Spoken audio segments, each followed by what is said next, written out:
호텔 연회장은 오색 찬란한 조명 아래 희망과 기쁨의 기운으로 가득 차 있었다. 김동수 씨의 칠순 잔치였다. 팔순도 아닌 칠순에 이토록 성대한 잔치를 여는 것은 흔치 않은 일이었지만 김동수 씨 가족에게는 그럴 만한 이유가 있었다.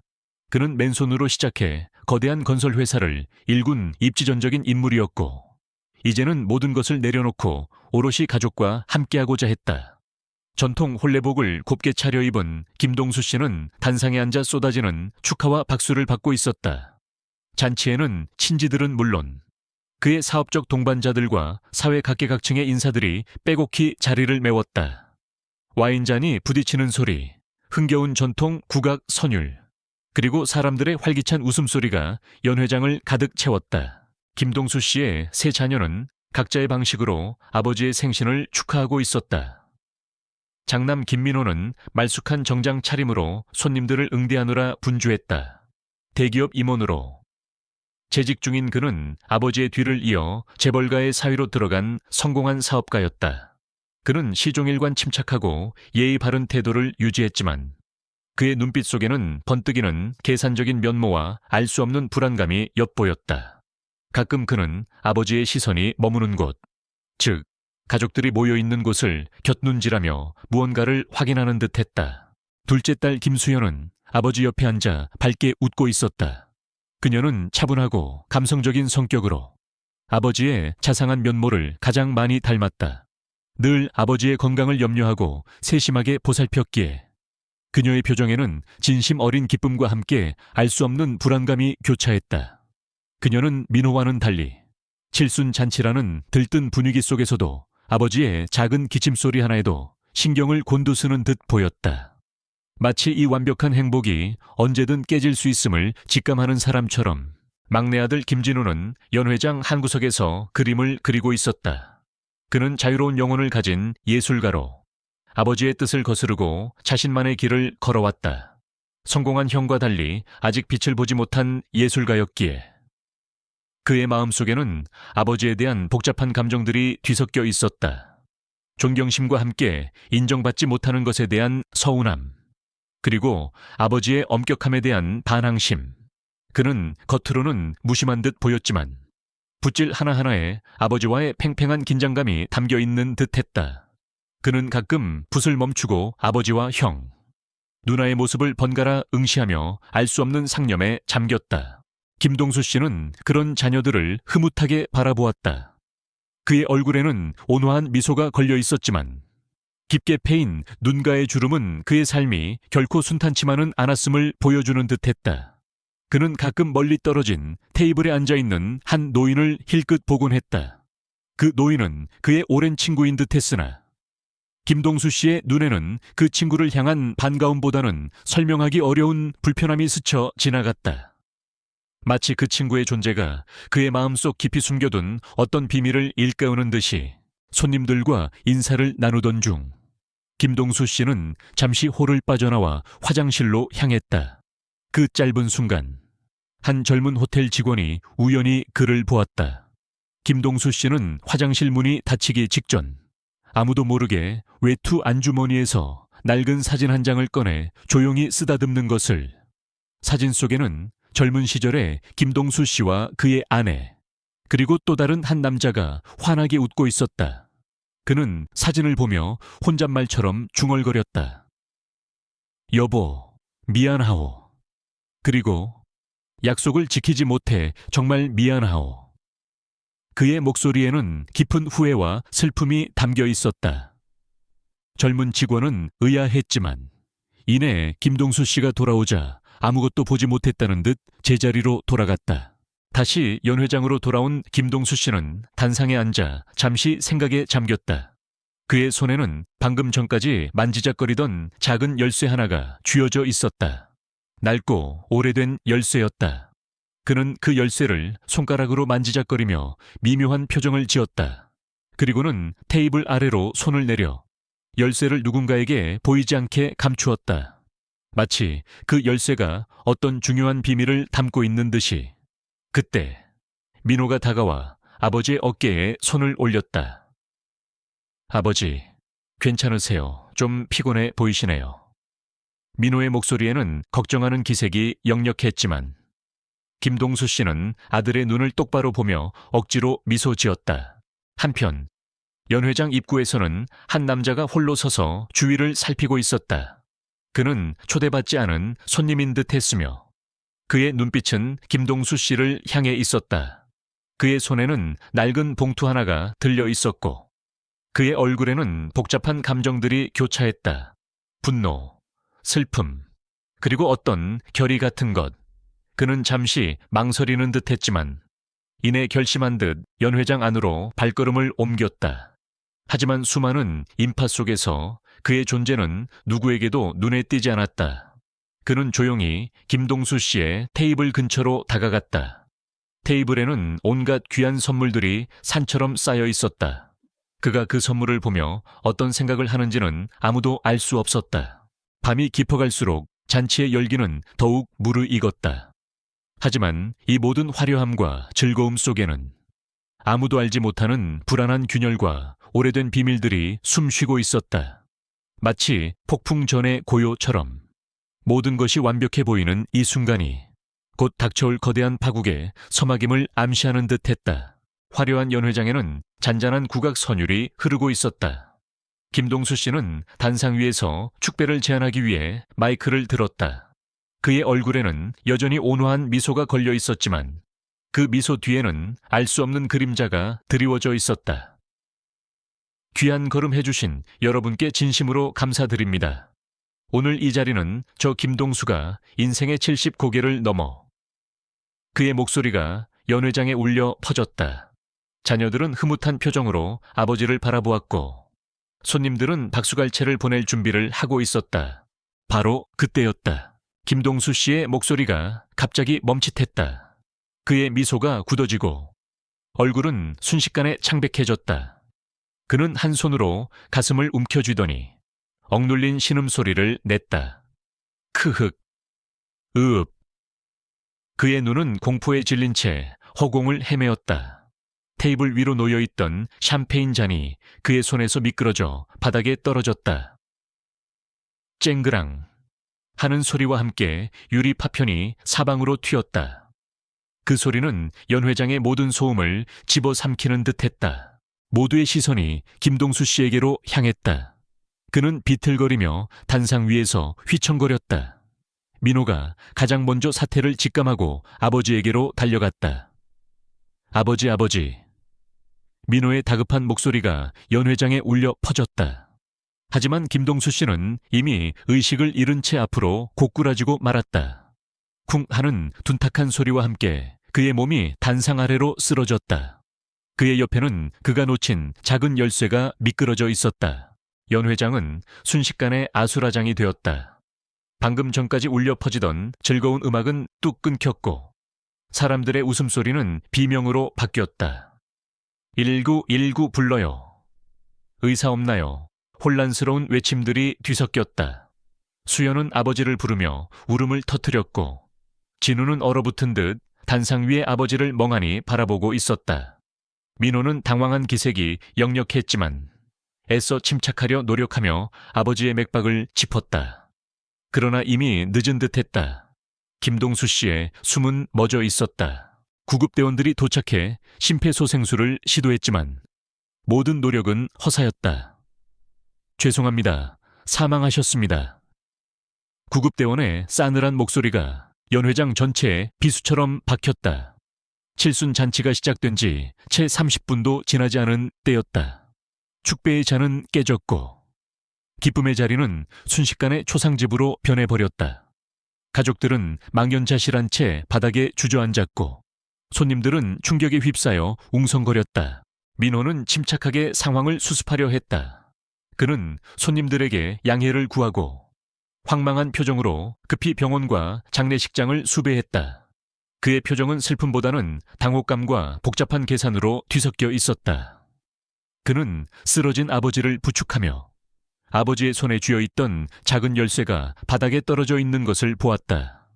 민호는 아무도 눈치채지 못하게 그 열쇠를 주워 자신의 주머니에 넣었다. 하지만 진우는 달랐다.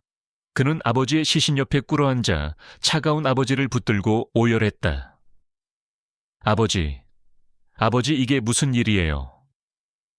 그는 믿을 수 없었다. 아버지는 늘 건강하셨다. 얼마 전에도 정기 검진을 받고 아무 이상 없다는 결과를 통보받았는데 이렇게 갑자기 쓰러지실 리가 없었다. 진우의 눈에는 슬픔과 함께 강한 의구심이 일렁이었다. 아버지의 죽음은 뭔가 이상해. 그의 예술가적인 직감은 이 죽음이 단순한 노환이나 심장마비가 아님을 속삭였다. 수연 역시 충격과 슬픔에 잠겨 있었지만 그녀의 마음 한구석에는 설명할 수 없는 불안감이 자리 잡았다. 그녀는 아버지가 마지막으로 했던 기침소리, 그리고 쓰러지기 전 짧게 외쳤던 신음소리를 떠올렸다. 뭔가 이상했다. 그녀는 민호가 아버지의 시신 옆에서 무언가를 황급히 주머니에 넣는 모습을 희미하게 보았다. 순간 그녀의 머릿속에는 혼란스러운 질문들이 맴돌았다. 경찰이 도착했고 부검을 제안했다. 민호는 망설이는 기색이 역력했다. 아버님께서 연로하셨고 평소에도 심장이 약하시다는 진단이 있었습니다. 굳이 그는 부검을 피하려는 듯한 태도를 보였다. 하지만 진우는 고개를 저었다. 아니요, 부검해야 합니다. 아버지는 이렇게 가실 분이 아니에요. 뭔가 이상해요. 진우는 눈물을 흘리면서도 단호하게 외쳤다. 수연 역시 진우의 말에 동의하는 듯 고개를 끄덕였다. 민호는 동생들의 뜻을 꺾지 못하고 마지못해 부검에 동의했다. 연회장 바닥에는 깨진 샴페인 잔 조각들과 뒤집힌 음식, 그리고 사람들로 인해 엉망이 된 잔해들이 널브러져 있었다. 모든 것이 갑작스러웠다. 행복으로 가득 차야 할 칠순 잔치는 한순간에 죽음의 그림자에 덮였다. 가족들은 만견자실했고 축배는 깨졌다. 이제 그들은 슬퍼할 겨를도 없이 갑작스러운 죽음 뒤에 숨겨진 진실을 파헤쳐야 하는 거대한 미스터리에 던져졌다. 이 죽음은 단순한 사고가 아니었다. 그것은 가족의 오랜 균열을 수면 위로 끌어올리고 모두를 고통스러운 진실의 소용돌이 속으로 몰아넣을 거대한 파국의 시작이었다. 김동수 씨의 장례식장은 예상대로 엄숙함과 함께 미묘한 긴장감으로 가득했다. 조문객들이 오가는 가운데 가족들은 상주 역할을 수행했지만 그들의 눈빛에는 슬픔 외에도 복잡한 감정들이 뒤섞여 있었다. 특히 민호는 시종일관 침착하려 애썼지만 그의 굳은 표정은 그가 무언가를 숨기려 한다는 인상을 주었다. 그는 동생들보다 더 자주 조문객들과 길게 대화했고 휴대폰을 들여다보며 은밀한 메시지를 주고받는 듯했다. 염습이 끝나고 조용해진 밤, 가족들은 빈소 한쪽에 모여 앉았다. 민호가 먼저 입을 열었다. 아버지께서 갑작스럽게 돌아가셔서 경황이 없지만 그래도 유산 문제도 있고 빠르게 정리해야 할 것 같아. 그의 목소리는 차분했지만 어딘가 조급함이 섞여 있었다. 수현은 놀란 눈으로 오빠를 바라보았다. 오빠 아버지가 돌아가신 지 얼마나 됐다고 벌써 유산 이야기를 해. 지금 그게 중요해. 그녀의 목소리에는 서운함과 분노가 섞여 있었다. 진우 역시 불쾌한 표정을 지었다. 형 말이 맞아. 지금은 그런 이야기 할 때가 아니야. 그리고 아버지 죽음이 너무 갑작스러워. 부검 결과가 나와 봐야 알아. 그는 아버지가 쓰러지기 전 민호가 아버지의 손에서 무언가를 주워 주머니에 넣는 것을 보았다는 사실을 상기시켰다. 형, 그때 아버지 손에서 떨어진 게 뭐였어? 왜 그렇게 급하게 주머니에 넣었어? 민호는 당황한 듯 했지만 이내 표정을 관리했다. 아무것도 아니야. 그냥 아버지 유품이라서 잘 간직하고 싶었을 뿐이야. 너희는 왜 이렇게 예민하게 굴어? 아버지는 연세가 있으셨고 심장도 안 좋으셨어. 그는 동생들의 의심을 회피하려 했다. 그때였다. 장례식장 직원이 김동수 씨의 유품 상자를 들고 들어왔다. 고인께서 쓰시던 물건들입니다. 혹시 중요한 것이 있을까 하여 가져왔습니다. 상자 안에는 안경, 만년필, 낡은 지갑 등이 들어있었다. 수연은 아버지를 추억하며 조심스럽게 물건들을 살폈다. 그녀의 손이 낡은 양복 안주머니를 더듬었다. 그리고 무언가 얇고 단단한 것이 만져졌다. 수연은 안주머니에서 낡은 가죽 수첩을 꺼냈다. 수첩은 김동수 씨가 늘 가지고 다니던 것이었지만 가족들도 그 안에 무엇이 적혀 있는지는 알지 못했다. 수첩을 열자 안에는 빼곡하게 적힌 글씨들과 알 수 없는 기호들, 그리고 오래된 사진들이 끼워져 있었다. 수연의 눈이 한 페이지에 멈췄다. 거기에는 아버지의 필체로 이렇게 적혀 있었다. 그날의 진실, 나의 죄와 후회. 그리고 그 아래에는 희미하게 변색된 사진 한 장이 붙어 있었다. 젊은 시절의 아버지와 앳된 어머니, 그리고 또 다른 한 남자와 여자가 함께 웃고 있는 사진이었다. 수연은 사진 속의 다른 남자 얼굴이 어딘가 낯설지 않다고 느꼈다. 그 남자 옆에는 오늘 칠순 잔치에 온 손님 중 한 명, 즉 아버지가 경계하던 그 노인이 서 있었다. 이게 뭐지? 수연이 나지막이 중얼거렸다. 진우가 옆으로 다가와 수첩을 들여다보았다.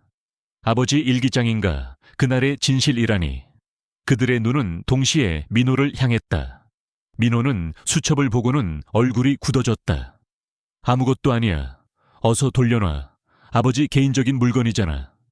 그의 목소리에는 전과 다른 강한 어조가 담겨 있었다. 하지만 이미 늦었다. 수연과 진우는 수첩에서 눈을 뗄 수 없었다. 수첩의 다른 페이지에는 복잡한 사업 계약 내용과 함께 누군가의 이름과 연락처가 적혀 있었다. 그리고 그 이름들 사이에는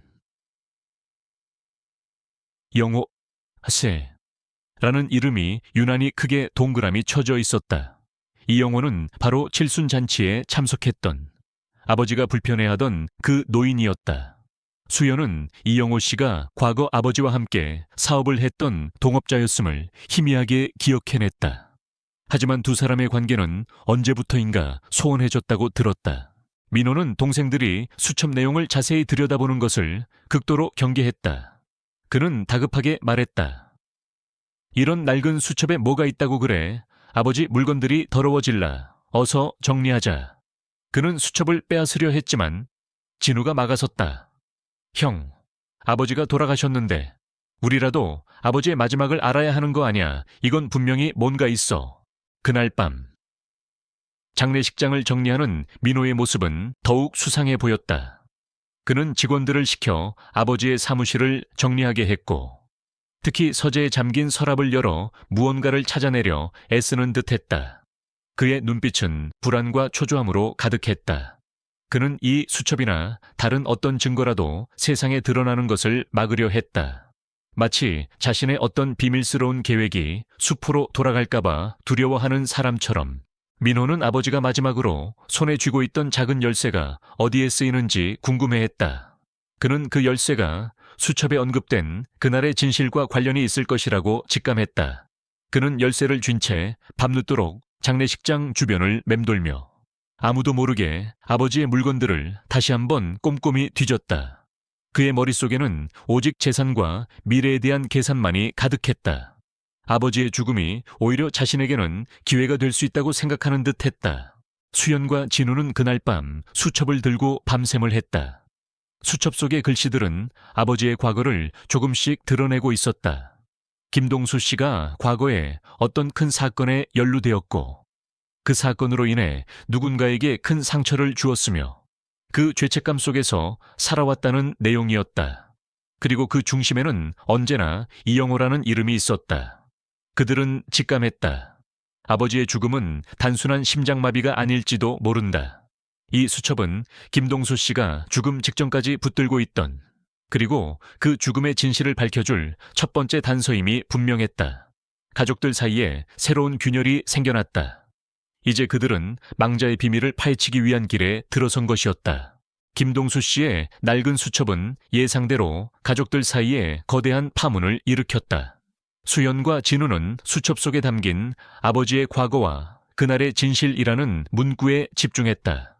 그들은 아버지가 돌아가시기 직전까지 이 수첩을 가까이 했다는 사실에서 이 안에 죽음의 실마리가 있을 것이라 확신했다. 그러나 민호는 달랐다. 그는 동생들의 감상적인 추측을 비웃으며 수첩이 단지 아버지의 오랜 기록일 뿐이라고 일축했다. 하지만 그의 눈빛과 행동은 점점 더 조급하고 신경질적으로 변해갔다. 이게 뭐 대수라고 난리들이야. 아버지는 그저 평범한 회고록을 쓰신 것뿐이겠지. 괜히 망자에 대한 이상한 소문이나 만들지 마. 민호는 수첩을 탁자에 던지듯 내려놓으며 말했다. 그의 목소리에는 동생들을 통제하려는 강압적인 태도가 섞여 있었다. 그는 특히 수첩에 언급된 이영호라는 이름과 그날의 진실이라는 문구를 회피하려 했다. 마치 그 단어들이 자신의 어떤 비밀을 건드릴까봐 두려워하는 사람처럼. 수연은 오빠의 태도가 수상하다고 느꼈다. 오빠, 아버지가 돌아가신 지 얼마 되지도 않았는데 왜 이렇게 모든 걸 빨리 덮으려고 해? 아버지의 마지막 가는 길인데. 진실이라도 알아야 할 거 아니야. 그녀의 목소리는 떨렸지만 단호했다. 진우는 수연의 옆에서 힘을 실었다. 형, 아버지는 평소에 심장도 건강하셨어. 의사도 초기 진단일 뿐이라고 했고 부검 결과가 나와야 정확히 알 수 있다고 했잖아. 부검 결과가 나오지도 않았는데 왜 벌써부터 사고사로 단정 짓는 거야? 민호는 잠시 말을 잃었지만 이내 냉정하게 응수했다. 너희가 너무 감정적이라 그래. 유산 문제도 복잡하고 회사 일도 산적해 있는데 괜히 일을 더 크게 만들어서 좋을 게 뭐가 있니? 아버지의 명예를 위해서라도 조용히 보내드리는 게 맞아. 그의 말에서는 아버지의 명예보다는 자신의 이익을 우선시하는 듯한 속내가 엿보였다. 수연과 진우는 민호의 반대에도 불구하고 수첩에 적힌 단서들을 파고들기로 결심했다. 그들은 수첩에 언급된 이영호 씨에게 연락했다. 이영호 씨는 칠순 잔치에서 김동수 씨가 경계했던 그 노인이었다. 이영호 씨는 처음에 만남을 꺼려했지만 김동수 씨의 사망 소식과 수첩 이야기를 듣자 얼굴색이 변하며 그들을 만나기로 했다. 그는 수연과 진우에게 김동수 씨와 자신이 과거에 함께 추진했던 건설 프로젝트에 대해 이야기해 주었다. 그 프로젝트는 큰 성공을 거두는 듯 했지만 치명적인 사고로 인해 수많은 인명 피해를 냈다. 이영호 씨는 모든 책임을 지고 나락으로 떨어졌지만 김동수 씨는 교묘하게 법망을 빠져나가 모든 이득을 취했다고 했다. 이영호 씨는 김동수 씨에게 깊은 원한을 품고 있었지만 동시에 그의 죽음에 대해서는 복잡한 감정을 드러냈다. 그는 김동수 씨가 최근 자신에게 연락을 해와 과거의 일을 사과하고 싶어 했으며 뭔가 중요한 것을 이야기하려 했다고 덧붙였다. 수연과 진우는 이영호 씨의 이야기를 통해 아버지의 과거에 얽힌 거대한 그림자를 보았다. 아버지는 단순한 사업가가 아니었다. 그는 자신의 성공을 위해 누군가의 희생을 발판 삼았던 사람이었던 것이다. 그들은 이 사실이 아버지의 죽음과 관련이 있을 것이라고 직감했다. 그때 부검 결과가 나왔다. 민호는 이미 결과를 알고 있었는지 결과를 듣는 내내 불안한 표정을 숨기지 못했다. 수현과 진우는 숨죽이며 담당 수사관의 입을 바라보았다. 고 김동수 씨의 사망 원인은 급성 심부전으로 보입니다만 부검 결과 체내에서 미량의 독성 물질이 검출되었습니다. 매우 희귀한 종류이며 심장 마비와 유사한 증상을 유발할 수 있습니다. 수사관의 말에 수연과 진우의 눈이 크게 뜨였다. 독성 물질 아버지는 독살된 것이 분명했다. 이 충격적인 사실은 가족들 모두에게 알려졌다. 민호는 가장 먼저 분노를 터뜨렸다. 말도 안 돼. 누가 아버지를. 하지만 그의 분노는 어딘가 연극적이었다. 수연은 민호의 얼굴을 똑바로 바라보았다. 그녀는 오빠가 아버지의 죽음을 애써 단순한 사고로 만들려 했던 이유를 이제 어렴풋이 짐작할 수 있었다. 재산과 명예, 그리고 과거의 비밀. 이때 수연은 자신이 우연히 알게 된 한 가지 사실을 떠올렸다. 아버지의 마지막 비서였던 박혜진 씨가 잔치 전날 아버지의 약통에서 이상한 캡슐을 보았다는 이야기였다. 박혜진 씨는 아버지가 늘 먹던 심장약과 비슷하게 생겼지만 색깔이 미묘하게 달랐다고 증언했다. 하지만 그녀는 대수롭지 않게 여겼다고 말했다. 수연은 이 단서가 중요하다고 생각했다. 하지만 이 시점에서 가족 내부는 완벽하게 갈라섰다. 민호는 독극물 검출 사실이 알려지자 더욱 격렬하게 동생들을 비난했다. 너희가 괜히 이를 키워서 이런 망신을 당하는 거야. 누가 아버지를 독살했다는 말도 안 되는 소리를 믿겠어. 이건 분명히 자살 시도였다거나 아니면 우연히 오염된 약을 드셨을 거야. 그는 모든 의심을 외부로 돌리려 했고 심지어 동생들이 재산을 노리고 아버지를 모함한다고까지 비난했다. 그의 말은 점차 날카로운 비수로 변해갔고 수연과 진우의 마음에 깊은 상처를 남겼다. 수연과 진우는 이제 진범을 찾기 위해 고독한 싸움을 시작해야 했다. 그들은 아버지의 수첩에 적힌 정보와 이영호 씨의 증언을 토대로 아버지의 과거 사업과 관련된 인물들을 조사하기 시작했다. 그들은 민호가 어떤 식으로든 이 사건에 연루되어 있거나 적어도 아버지의 죽음에서 이득을 취하려 한다는 의심을 떨칠 수 없었다. 아버지의 죽음이 우연이 아니라면 누가, 왜 이런 짓을 벌였을까? 그들의 머릿속은 복잡한 질문들로 가득 찼다. 가족은 더 이상 안전한 공간이 아니었다. 아버지의 유산이 걸린 싸움은 이제 피를 부르는 진실게임으로 변해가고 있었다. 수연과 진우는 아버지의 죽음이 독살이라는 사실, 그리고 그 뒤에 민호가 숨기고 싶어하는 비밀이 있다는 확신을 갖게 되었다. 그들은 아버지의 수첩에 적힌 정보와 이영호 씨의 증언을 토대로 본격적인 조사를 시작했다. 그들의 수사본부는 아버지의 서재였다. 이곳은 한때 김동수 씨의 권위와 지혜가 서려 있는 공간이었지만 이제는 미스터리를 풀 단서들이 숨겨진 상징적인 싸움터가 되었다. 서재는 민호가 이미 한번 훑고 지나간 듯 겉으로는 정돈되어 있었다. 하지만 수연과 진우는 민호의 조급함을 알기에 더 깊숙이 파고들었다. 그들은 책꽂이의 책들을 모두 꺼내고 서랍장에 숨겨진 공간을 찾았다. 낡은 책들 사이에서 먼지가 쌓인 작은 금고가 발견되었다. 비밀번호는 없었지만 옆에 놓인 오래된 장식품의 밑바닥에 1901 총구 315라는 숫자가 새겨져 있었다. 아버지의 결혼 기념일이었다. 금고 안에는 몇 권의 오래된 통장과 주식 증서, 그리고 얇은 서류철이 들어있었다. 서류철에는 성진개발 프로젝트라는 제목이 적혀 있었다. 수연과 진우는 그 내용을 읽으며 충격에 빠졌다. 서류에는 20년 전 김동수 씨와 이영호 씨가 함께 추진했던 대규모 건설 프로젝트 당시 발생했던 붕괴 사고에 대한 진실이 담겨 있었다. 당시 공식적으로는 단순 사고로 처리되었지만 서류에는 김동수 씨가 안전검사 보고서를 조작하고 부실 자재를 사용하도록 지시했다는 증거들이 자세히 기록되어 있었다. 그 사고로 여러 명이 사망했고 이영호 씨가 모든 책임을 뒤집어쓰고 파산했다는 내용도 있었다. 그리고 그 안에는 김동수 씨가 당시 사망자 가족들에게 몰래 거액의 합의금을 지불했다는 영수증과 입마금을 강요했다는 내용의 녹취록 일부도 포함되어 있었다. 아버지가 이런 일을... 수연은 충격의 말을 잇지 못했다. 진우의 얼굴은 분노로 일그러졌다. 결국 아버지도 공범이었어. 아니, 아버지가 주범이었어. 이영호 씨는 희생양이었던 거야. 그들은 이제 왜 이영호 씨가 아버지를 그토록 증오했는지, 그리고 아버지가 왜 마지막에 그를 불편해하면서도 만나고 싶어 했는지 이해할 수 있었다. 이것이 바로 수첩에 적힌 그날의 진실이었다. 하지만 이 사실이 아버지의 죽음과 어떻게 연결되는지는 여전히 미스터리였다. 그들은 수첩과 금고 속 증거들을 모아 민준 형사에게 연락했다. 민준은 김동수 씨의 부검 결과를 통해 이미 독살 가능성을 의심하고 있었기에 수연과 진우의 이야기에 귀 기울였다. 그는 그들을 돕기 위해 사설 탐정으로 활동하는 친구인 강태식, 또 다른 N95의 트로 기웁을 소개해 주었다.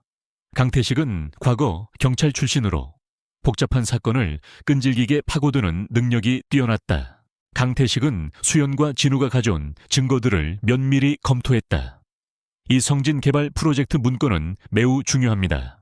이것이 김동수 씨의 죽음과 연결되어 있을 가능성이 높아요. 그는 곧바로 이영호 씨를 다시 만나 심층 조사를 시작했다. 이영호 씨는 강태식의 끈질긴 설득 끝에 김동수 씨가 죽기 며칠 전 그를 찾아와 과거의 잘못을 고백하려 했으며 어떤 서류를 넘겨주겠다고 약속했었다는 사실을 털어놓았다. 그러나 이영호 씨는 김동수 씨를 용서할 수 없어 만남을 거절했었다. 강태식은 또한 김동수 씨의 마지막 비서였던 박혜진 씨를 다시 만났다. 박혜진 씨는 처음에는 민호의 압력 때문에 말을 아꼈지만 강태식의 설득과 자신이 직접 본 사실에 대한 죄책감 때문에 결국 진실을 털어놓았다. 그녀는 칠순 잔치 전날 민호가 김동수 씨의 방에 들어가는 것을 보았다고 증언했다. 그리고 민호가 나온 뒤 김동수 씨의 약통에 있던 심장약 캡슐 중 몇 개가 평소와 다른 색으로 바뀌어 있었다고 했다. 그녀는 민호가 약병을 만지는 것을 보았고 그때 민호의 표정이 매우 수상했다고 덧붙였다.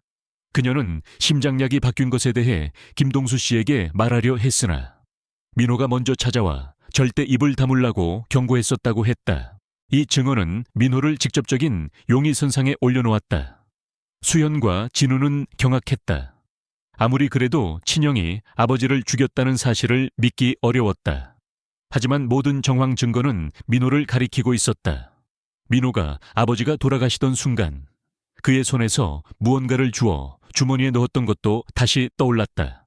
그것이 혹시 독극물 약병이었을까? 수연과 진우는 민호에게 직접적으로 대면했다. 오빠. 박혜진 비서님이 오빠가 아버지 약을 바꿨다고 증언했어요. 그리고 아버지 통장에서 이상한 돈이 빠져나간 기록도 찾았어요.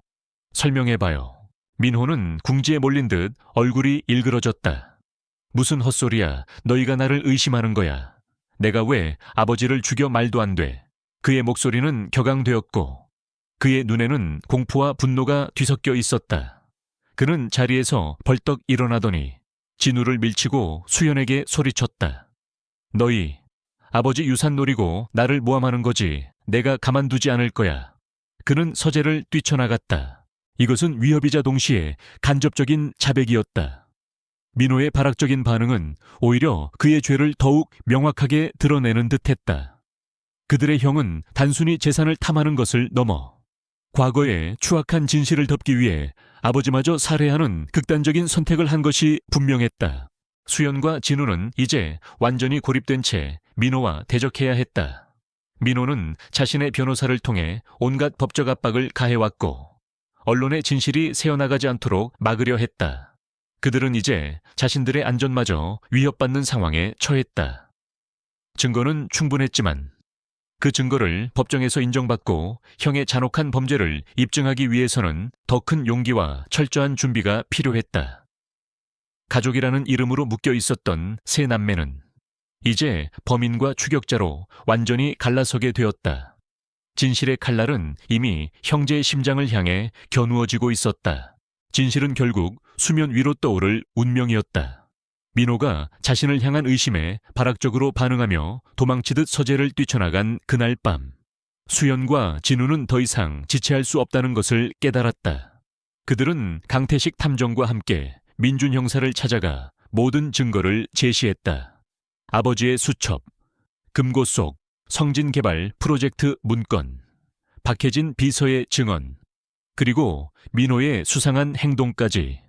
민준은 모든 증거를 종합하며 고개를 끄덕였다. 알겠습니다. 이 정도면 충분합니다. 민호 형사를 체포할 영장을 신청하겠습니다. 그의 목소리에는 단호함과 함께 형을 체포해야 한다는 비통함이 섞여 있었다. 민호는 다음날 아침 회사로 출근하던 길에 긴급 체포되었다. 그는 경찰에게 거세게 저항했지만 이미 모든 증거가 그를 향하고 있었다.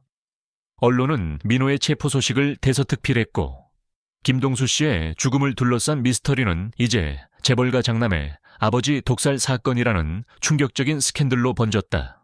사회는 경악했고 사람들은 잔인한 진실 앞에서 경악을 금치 못했다. 재판은 세간의 뜨거운 관심 속에 진행되었다. 법정은 매일 취재진과 방청객들로 인산인해를 이루었다.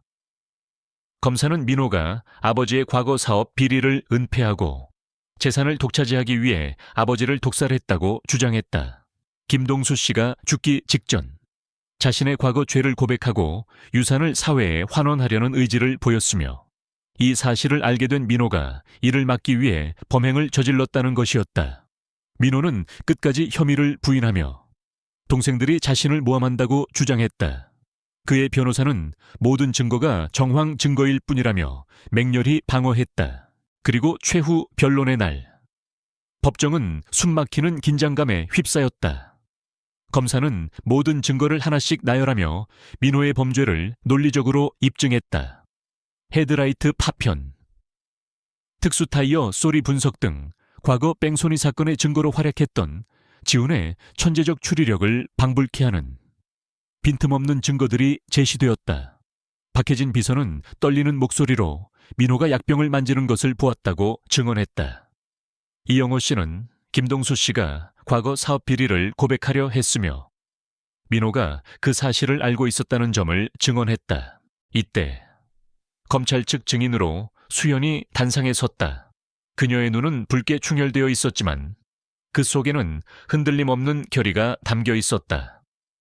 저는 제 친오빠를 고발하기 위해 이 자리에 섰습니다. 너무나도 고통스러운 진실이지만 아버지는 오빠에게 독살당했습니다. 그녀의 목소리는 법정에 울려 퍼졌다. 그녀는 아버지의 수첩에서 발견된 성진개발 프로젝트 문건과 아버지의 서랍에서 발견된 녹음기를 증거로 제시했다. 수연은 미리 준비한 녹음기를 틀었다. 녹음기에서는 김동수 씨의 목소리가 흘러나왔다. 그는 흐느끼는 듯한 목소리로 20년 전 성진개발 프로젝트의 진실을 고백하고 있었다.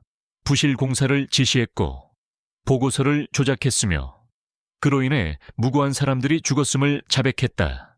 그리고 녹음의 말미에는 민호의 목소리가 들렸다. 아버지, 이제 와서 이런 말을 하면 어쩌자는 거예요. 제가 지금까지 쌓아온 모든 것이 물거품이 된다는 걸 모르세요. 그 더러운 돈을 다 사회에 환원한다고요. 말도 안 돼요. 민호는 격분한 목소리로 아버지에게 소리치고 있었다. 이어서 김동수 씨의 나지막한 음성이 들려왔다. 민호야, 나는 이제라도 내 죄를 고백하고 싶다. 이 모든 재산을 원래 주인에게 돌려주고 싶어. 그래야 내가 편히 눈 감을 수 있을 것 같구나.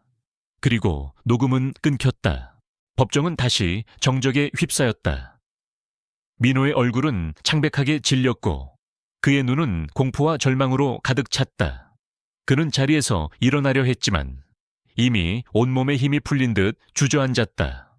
그의 얼굴에 씌워져 있던 침착하고 성공한 사업가의 가면이 산산조각 나는 순간이었다. 그는 이제 더 이상 그럴듯한 변명조차 할 수 없었다. 그의 탐욕과 비정함이 만천에 드러나는 순간이었다. 진우는 수연 옆에 서서 형의 무너지는 모습을 지켜보았다. 그의 얼굴에는 슬픔과 함께 형에 대한 실망감이 교차했다. 하지만 동시에 아버지의 죽음을 둘러싼 모든 의문이 풀리는 후련함도 있었다. 법정에 보인 모든 사람들의 표정은 충격과 분노, 그리고 연민으로 뒤섞여 있었다. 그들은 김동수 씨의 복잡한 삶과 비극적인 죽음, 그리고 아들마저 살인자로 만든 탐욕의 그림자를 목격했다. 판사는 엄숙한 목소리로 판결을 내렸다. 피고인 김민호는 살인 및 증거인멸교사 혐의가 모두 인정됩니다. 죄질이 매우 불량하고 판사의 목소리가 울려 퍼지는 가운데 민호는 결국 고개를 떨구고 흐느끼기 시작했다. 그의 어깨는 한없이 작아 보였다. 더 이상 숨을 곳도 변명할 곳도 없었다. 그는 자신이 쌓아 올린 모든 것을 잃었고 가장 소중했던 가족마저 잃었다. 모든 것이 끝났다. 진실의 칼날은 날카로웠고 그 칼날은 결국 민호의 심장을 정확히 꿰뚫었다. 민호의 유죄 판결은 김동수 씨 가족에게는 쓰디쓴 승리였다. 진실은 밝혀졌지만 그 대가는 너무나 가혹했다. 가족의 해체와 사랑하는 이들의 배신은 치유하기 어려운 상처를 남겼다. 민호는 결국 모든 재산과 명예를 잃고 오랜 시간 감옥에서 자신의 죄를 뉘우치게 되었다. 그의 이름은 탐욕과 배신의 상징으로 대중에게 기억될 터였다. 수연과 진우는 재판이 끝난 후 깊은 상실감에 빠졌다. 그들은 아버지를 잃었을 뿐만 아니라 가장 가까웠던 형마저 잃은 것이나 다름없었다. 긴 시간 동안 진실을 파헤치느라 미처 돌보지 못했던 슬픔이 이제야 밀물처럼 밀려왔다. 수연은 매일 밤 아버지의 유품을 끌어안고 흐느꼈고 진우는 그림에 손을 댈 수 없었다. 그들의 삶은 잿빛으로 변한 듯했다. 이때 민준 형사와 강태식 탐정이 그들을 찾아왔다.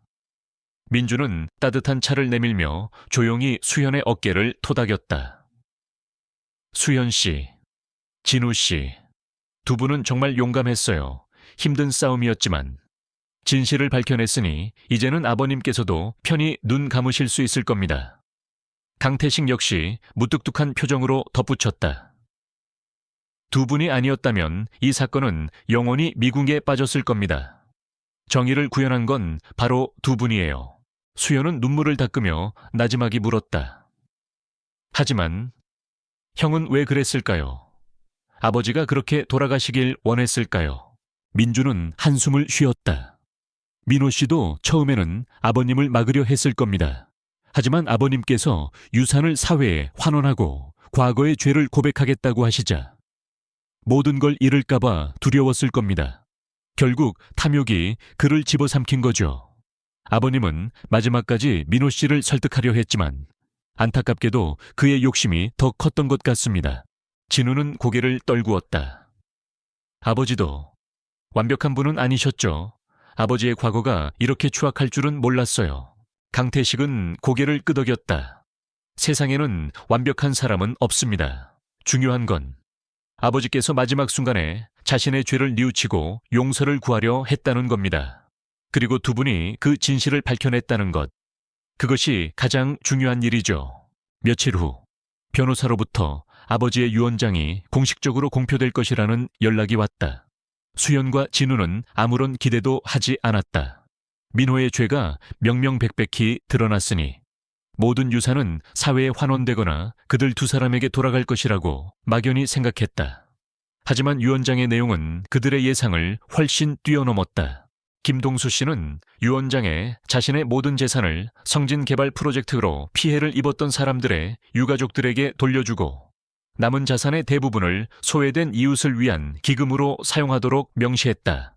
그리고 수연과 진우에게는 최소한의 생활비와 함께 사랑하는 나의 자녀들아, 너희는 진실을 두려워하지 않고 정의를 선택했다.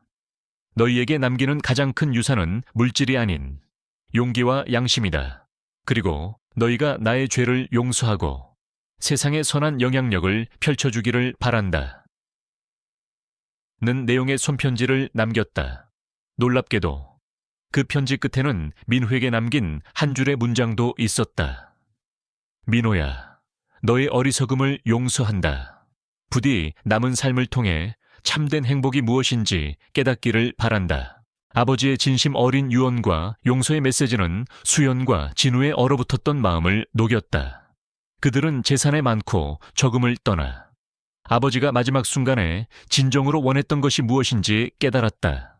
그것은 바로 속죄와 화해, 그리고 자녀들이 진실 속에서 살아가는 것이었다. 수연은 아버지의 뜻을 이어받아 변호사와 함께 김동수 재단을 설립하는 데 앞장섰다.